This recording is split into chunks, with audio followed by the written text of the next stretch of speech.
председателка, почитувана колешка, апсолутно оваа влада се што било предходно започнато или подпишано ќе продолжи да го реализира. Апсолутно нема да бидеме ние кочничари на некакви позитивни проекти, ајде да кажам.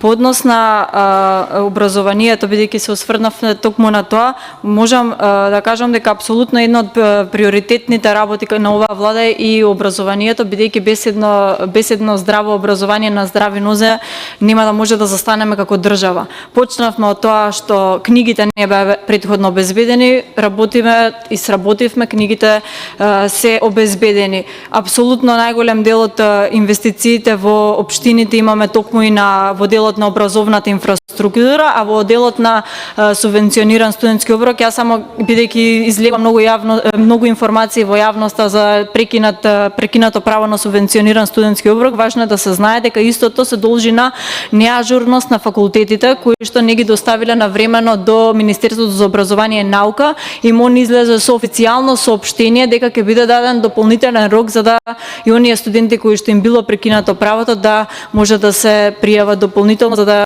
нема било каков прекин или недостаток по однос на оваа ставка. Реплика Бисера Костадиновска Стојчева. Почитувана